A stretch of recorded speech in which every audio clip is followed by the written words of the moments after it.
तो हम पढ़ेंगे रदरफोर्ड का परमाणु मॉडल।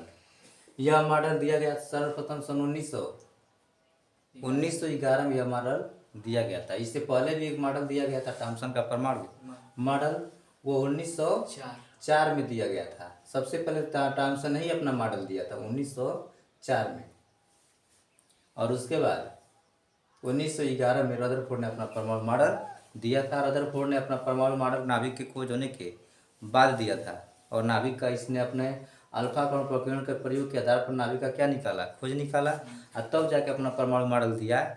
और अपने परमाणु में मॉडल में सबसे महत्वपूर्ण भूमिका किसको दिया था, नाभिक को। अतः इस परमाणु मॉडल का दूसरा नाम है रदरफोर्ड का नाभिकीय मॉडल। तो इसको लिख देंगे कि हम लोग सन 1911 ईस्वी में रदरफोर्ड ने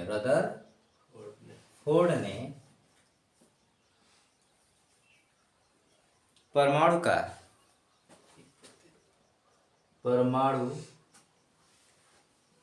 का एक प्रतिरूप यानी मॉडल प्रस्तुत किया,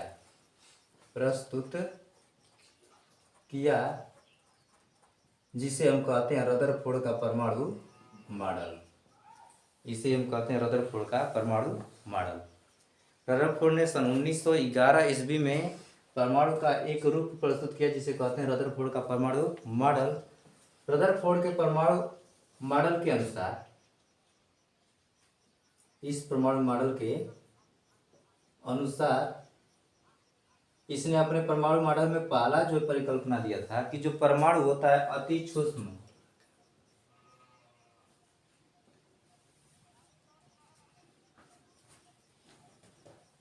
परमाणु बहुत छोटा होता है, गोलाकार तथा विद्युत उदासीन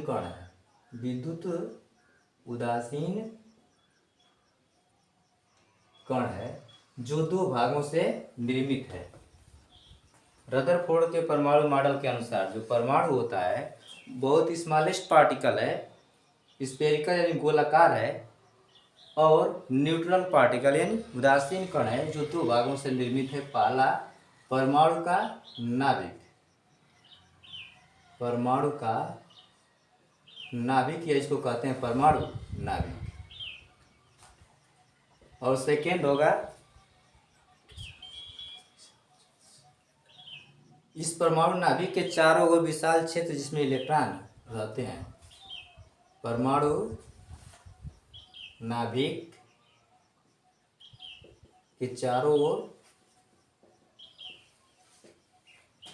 का विशाल क्षेत्र या त्रिविम क्षेत्र, जिसमें क्या रहते हैं, इलेक्ट्रॉन रहते हैं। तो परमाणु के दो भाग होते हैं, परमाणु का नाभिक और नाभिक के चारों का विशाल क्षेत्र जिसमें इलेक्ट्रॉन रहते हैं।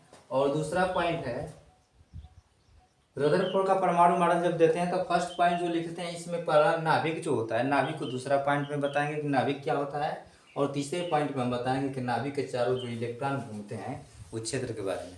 तो पहले हम किसकी चर्चा करेंगे, दूसरे पॉइंट में परमाणु नाभिक के बारे में।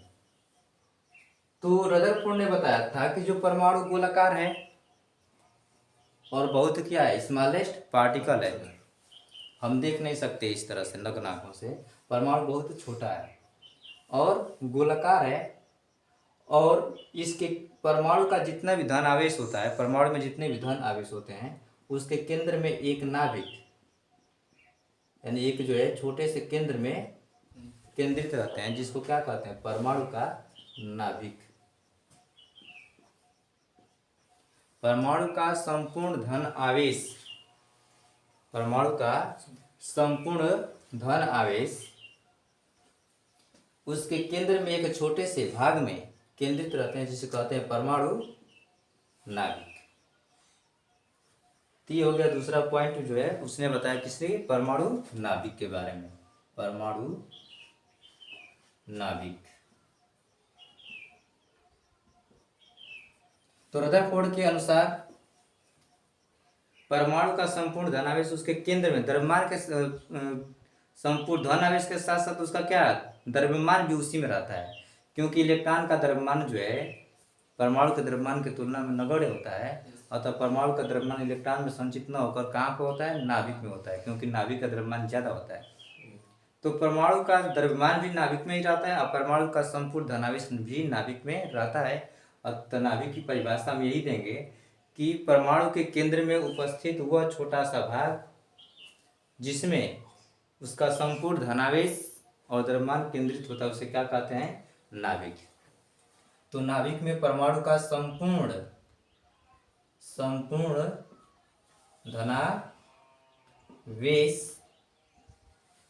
धनावेश तथा द्रव्यमान केंद्रित रहता है। तीसरा पॉइंट उसने बताया कि जो इलेक्ट्रॉन ऋण आवेशित इलेक्ट्रॉन होते हैं, जो ऋण आवेशित इलेक्ट्रॉन होते हैं, इस नाभिक में परमाणु नाभिक के चारों तरफ जो है विभिन्न वृत्तीय पथों पर क्या करते हैं, चक्कर काटते रहते हैं। परमाणु के अंदर जो ऋण आवेशित कण यानी जो इलेक्ट्रॉन होते हैं, इस परमाणु नाभिक के चारों तरफ विभिन्न वृत्तीय पथों पर जो इलेक्ट्रॉन होते हैं, ऋण आवेशित कण इलेक्ट्रॉन, वो विभिन्न वृत्तीय पथों पर ठीक उसी प्रकार चक्कर काटते रहते हैं जिस प्रकार सूर्य के चारों तरफ ग्रह क्या करते हैं, चक्कर यानी परिक्रमण करते रहते हैं या चक्कर काटते रहते हैं। इसलिए रदरफोर्ड के इस मॉडल को क्या कहा गया, सौर या ग्रहीय मॉडल, क्योंकि इसका मॉडल किससे मिलता है, सौर या ग्रहों के मॉडल से मिलता है। इसलिए रदरफोर्ड के परमाणु मॉडल का नाम क्या रखा गया, सौर या ग्रहीय मॉडल, क्योंकि इस मॉडल में यह परिकल्पना की गई है कि जिस प्रकार सूर्य के चारों ओर ग्रह घूमते हैं ठीक उसी प्रकार परमाणु में उसके नाभिक के चारों ओर इलेक्ट्रॉन घूमते हैं। इसलिए इस मॉडल का नाम क्या है, सौर या ग्रहीय मॉडल। तो तीसरा पॉइंट में हम यही कहेंगे कि परमाणु का संपूर्ण धन आवेश, परमाणु में ऋण आवेशित कण इलेक्ट्रॉन उस धन आवेशित नाभिक के चारों तरफ विभिन्न वृत्तीय पथों पर घूमते हैं जिसे कोश कहते हैं। इन वृत्तीय पथों को क्या कहते हैं, कोश कहते हैं। तो लिख देंगे ऋण आवेशित कण इलेक्ट्रॉन परमाणु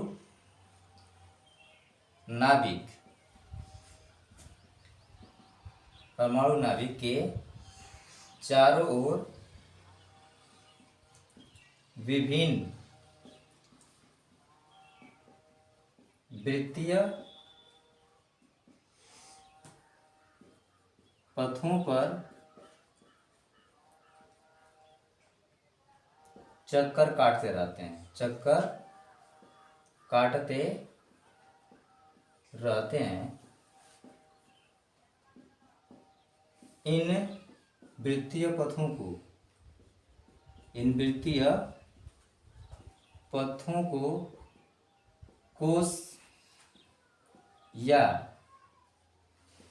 कक्षाएं कहते हैं।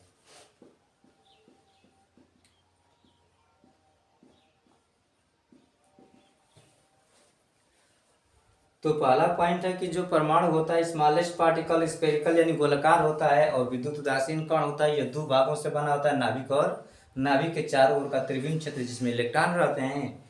और दूसरा पॉइंट है कि परमाणु का संपूर्ण धन आवेश और द्रव्यमान उसके केंद्र में एक छोटे से भाग में रहते हैं जिसको क्या कहते हैं, नाभिक कहते हैं। और तीसरा पॉइंट यह है कि जितने भी ऋण आवेशित इलेक्ट्रॉन हैं इस नाभिक के चारों विभिन्न वृत्तीय पथों पर घूमते हैं, जिन इन वृत्तीय पथों को हम कोश कहते हैं। ये जितने भी वृत्तीय पथ हैं इनको क्या कहते हैं, कोश कहते हैं या कक्षाएं कहते हैं। और रदरफोर्ड के इस परमाणु मॉडल को सौर ग्रही मॉडल कहा गया क्योंकि इस मॉडल में यह परिकल्पना की गई है कि जिस प्रकार सूर्य के चारों ओर ग्रह घूमते हैं उसी प्रकार परमाणु नाभिक के चारों ओर इलेक्ट्रॉन चक्कर काटते हैं। और अगला पॉइंट रदरफोर्ड ने बताया क्या, उसने बताया कि जो ये धन आवेशित नाभिक है, चूंकि इस पर धन आवेश है और जो इसके चारों तरफ वृत्तीय पथ पर इलेक्ट्रॉन घूम रहे हैं उन इलेक्ट्रॉनों पर ऋण आवेश है, विपरीत नेचर का आवेश है नाभिक और इलेक्ट्रॉन पर। अतः इनमें क्या होना चाहिए, अट्रैक्शन होना चाहिए। इनमें क्या होना चाहिए, अट्रैक्शन होना चाहिए, क्योंकि धन आवेश और ऋण आवेश के बीच अट्रैक्शन होता है। और तो धन आवेश इस परमाणु यानी इलेक्ट्रॉन को पर आकर्षण बल आरोपित करता है। धन आवेशित नाभिक बहुत बड़ा है इलेक्ट्रॉन की तुलना में, और इस पर धन आवेश है, इलेक्ट्रॉन पर ऋण आवेश है। अतः यह परमाणु नाभिक इलेक्ट्रॉन को क्या करेगा, अपने तरफ खींचेगा और इलेक्ट्रॉन आकर नाभिक में गिर जाना चाहिए।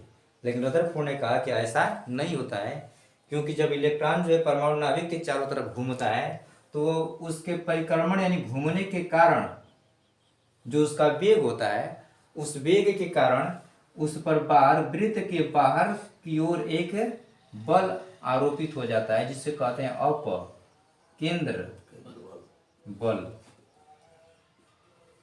जब कोई भी कण, कोई भी यम द्रव्यमान का कण किसी वृत्तीय पथ पर चक्कर काटता है, r त्रिज्या के वृत्तीय पथ पर चक्कर काटता है, तो उस यम द्रव्यमान के वेग के कण के वेग के कारण उस वृत्त के केंद्र से बाहर की तरफ क्या उस पर लगता है, एक बल, अपकेंद्र बल लगता है। यह अपकेंद्र बल क्या होता है, यह जो अपकेंद्र बल होता है, केंद्र की ओर लगने वाले बल जिसे अभिकेंद्र बल कहते हैं, उसको संतुलित करता है।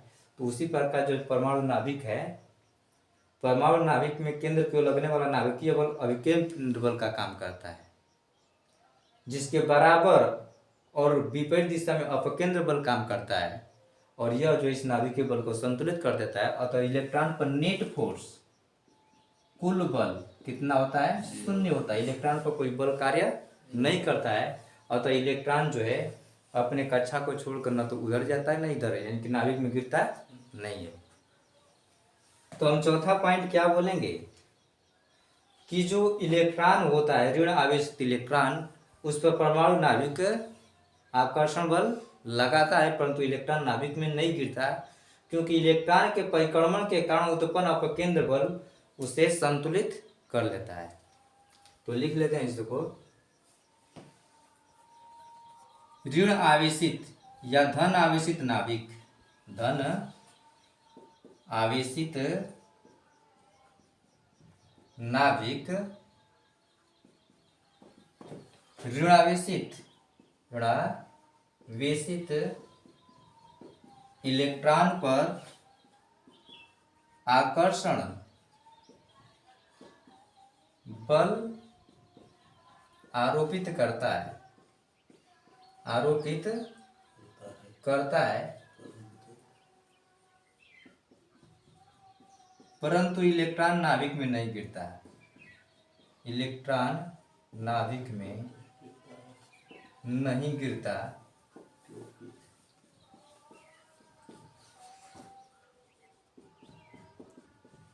क्योंकि इलेक्ट्रॉन के परिक्रमण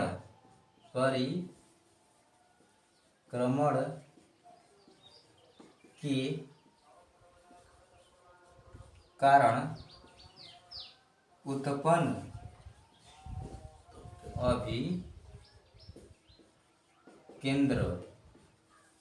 अपकेंद्र रहेगा, अपकेंद्र बल नाभिकीय बल को संतुलित करता है,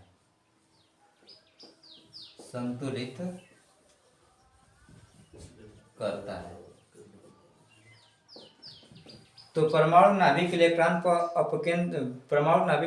पर नाभिकीय बल आरोपित करता है, आकर्षण बल आरोपित करता है, लेकिन इलेक्ट्रॉन के परिक्रमण के कारण उत्पन्न अपकेंद्र बल के कारण वह संतुलित होता है और इलेक्ट्रॉन नाभिक में नहीं गिरता है। ये इसका जो है चौथा पॉइंट है। और पांचवा पॉइंट है कि परमाणु नाभिक पर धन आवेश जितने रहेंगे उसके कोषों में टोटल इलेक्ट्रॉनों की संख्या उतनी ही रहेंगे। यानी कहने का मतलब परमाणु नाभिक पर धन आवेशों की यूनिटों की संख्या कोषों में उपस्थित इलेक्ट्रॉनों की कुल संख्या के बराबर होती है, और धन आवेश बराबर ऋण आवेश, अतः परमाणु विद्युत रूप से उदासीन होता है। इसलिए यहाँ पर उदासीन की बात की गई है कि परमाणु नाभिक पर धन आवेशों की संख्या कोषों में घूमते हुए इलेक्ट्रॉनों की संख्या के बराबर होती है, अतः परमाणु उदासीन हो जाता है। तो इसलिए लिख देंगे कि नाभिक पर परमाणु नाभिक पर धनावेश बराबर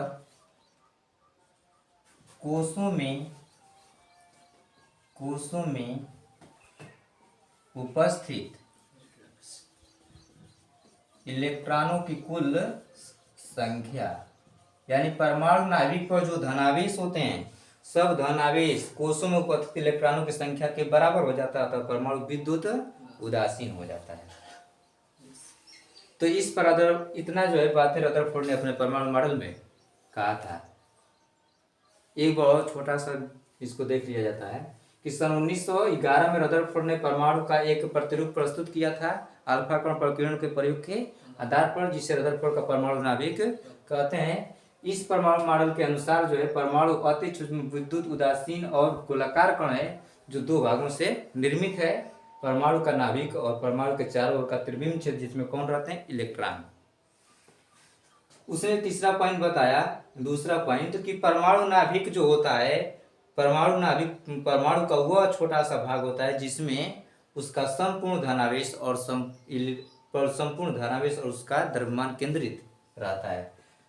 तो परमाणु का संपूर्ण धनावेश और द्रव्यमान जो है जिस छोटे से भाग में केंद्रित होता है उसे परमाणु नाभिक कहते हैं। तीसरा पॉइंट उसने बताया कि जो ऋण आवेशित इलेक्ट्रॉन होते हैं उस परमाणु नाभिक के चारों तरफ विभिन्न वृत्तीय पथों पर चक्कर काटते रहते हैं। ऋण आवेशित इलेक्ट्रॉन परमाणु नाभिक के चारों ओर विभिन्न वृत्तीय पथों पर चक्कर काटते रहते हैं। उन वृत्तीय पथों को हम क्या कहते हैं, कोष।